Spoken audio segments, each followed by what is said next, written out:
നമസ്കാരം. സഞ്ജുവിന്റെ ഒരു തിരിച്ചുവരവ് അത് ശരിക്കും എല്ലാവരും കാത്തിരിക്കുന്ന ഒന്ന് തന്നെയാണ്. പ്രത്യേകിച്ച് മലയാളികളായ ക്രിക്കറ്റ് ആരാധകർക്ക് അവർക്ക് അതൊരു വലിയ ആഗ്രഹം തന്നെയാണ് എന്ന് പറഞ്ഞേ മതിയാകൂ. 2025 സീസൺ ഇന്ത്യൻ പ്രീമിയർ ലീഗിന്റെ മോശം ഫോം തുടർന്നുകൊണ്ടിരിക്കുന്ന ഒരു താരം ഏതാണെന്നും ഒരു ടീം ഏതാണെന്നും ചോദിച്ചാൽ അതിന് രണ്ട് മറുപടികളാണ്. ഒന്ന് സഞ്ജു സാംസണും മറ്റൊന്ന് രാജസ്ഥാൻ റോയൽസ് എന്ന ടീമും. മോശം ഫോം എന്ന് പറഞ്ഞു കഴിഞ്ഞാൽ ഇതുവരെ ഈ ടീം തുടങ്ങിയത് മുതലുള്ള ഏറ്റവും വലിയ മോശം ഫോമാണ് ഈ IPL 2025 നമ്മൾ കണ്ടുകൊണ്ടിരിക്കുന്നത്. ഞായറാഴ്ച വൈകിട്ട് നടന്ന മത്സരത്തിൽ, അതായത് ഇന്നലെ നടന്ന മത്സരത്തിൽ കൊൽക്കത്ത നൈറ്റ് റൈഡേഴ്സിനോടൊപ്പം 1 റൺസിന്റെ പരാജയമാണ് റോയൽ നേരിട്ടതെങ്കിലും വളരെയധികം ദയനീയമായ ഒരു തോൽവിയെന്നും ദയനീയമായ ഒരു കളി തന്നെയാണ് അവിടെ കണ്ടതെന്നുമാണ് ഇതുവരെയുള്ള വിലയിരുത്തൽ തന്നെ പറയുന്ന ഒരു പ്രധാനപ്പെട്ട വിഷയം. സഞ്ജുവിനെ കൊണ്ടൊന്നും ആകുന്നില്ല എന്ന് ആരാധകർ പോലും പറഞ്ഞു തുടങ്ങി. സഞ്ജുവിനെതിരെയുള്ള കടുത്ത വിമർശനങ്ങൾ, അതുപോലെ സഞ്ജുവിന്റെ ടീമിനെതിരെയുള്ള കടുത്ത വിമർശനങ്ങൾ ഇപ്പോൾ കുറച്ച് ദിവസങ്ങൾ അധികമായി തന്നെ വന്നുകൊണ്ടിരിക്കുകയാണ് എന്ന് പറയാം. മത്സരത്തിൽ ആദ്യം ബാറ്റ് ചെയ്ത KKR നിശ്ചിത 20 ഓവറുകളിൽ 206 റൺസ് 4 ഔട്ട് എന്ന സ്കോറിലാണ് എത്തിയിരുന്നത്. രാജസ്ഥാന്റെ മറുപടിയിൽ 205 അവർ 8 ഔട്ടിൽ അവസാനിക്കുകയായിരുന്നു. ആ സീസണിലെ തന്നെ 12ാമത് കളിയിൽ റോയൽസ് തോൽവി നേരിടുന്ന 9ാമത്തെ മത്സരമാണിത്.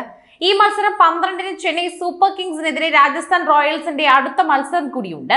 ചെന്നൈയുടെ ഹോം ഗ്രൗണ്ടായ ചെപ്പോക്കിലാണ് ഈ കളി നടക്കുക. അന്നായിരിക്കും ഞങ്ങളുടെ സഞ്ജുവിന്റെ തിരിച്ചുവരവ് എന്നൊക്കെ പറഞ്ഞുകൊണ്ട് പലരും എത്തുന്നുണ്ട്. എന്നാൽ ഇതൊന്നും അത്ര ശരിയായ നടപടി അല്ല എന്ന് പറഞ്ഞേ മതിയാകൂ.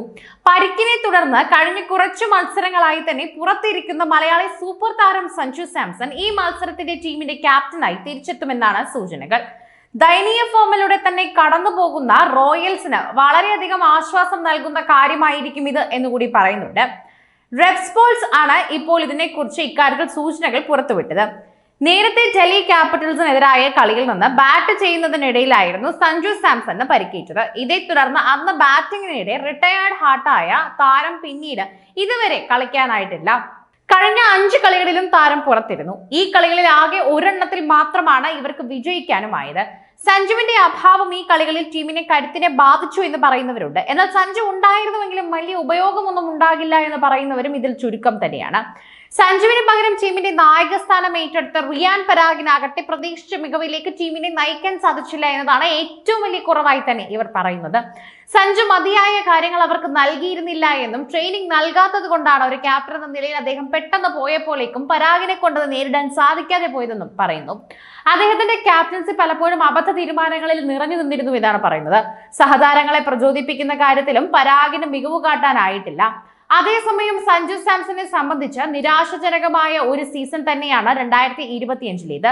ഫിറ്റ്നസ് പ്രശ്നങ്ങളെ തുടർന്ന് സീസണിലെ ആദ്യ 3 കളികളിലും സ്പെഷ്യലിസ്റ്റ് ബാറ്റർ മാത്രമായിട്ടാണ് താരം കളിച്ചത്. സീസണിൽ ആകെ 7 മത്സരങ്ങളിൽ രാജസ്ഥാൻ റോയൽസ് ജേഴ്സി അണിഞ്ഞ സഞ്ജു 37.33 ബാറ്റിംഗ് ശരാശരിയിൽ 224 റൺസ് മാത്രമാണ് നേടാൻ സാധിച്ചിട്ടുള്ളത്. Rajasthan Royals Kolkata Knight Riders മത്സരം ഇങ്ങനെ കഴിഞ്ഞപ്പോഴേക്കും സീസണിലെ 12ാമത് മത്സരത്തിൽ കൊൽക്കത്ത നൈറ്റ് റൈഡേഴ്സിനോട് 1 റൺസിന് തോൽവി കൂടിയായപ്പോൾ രാജസ്ഥാൻ വലിയൊരു വിമർശനത്തിനിരയായിരിക്കുകയാണ്.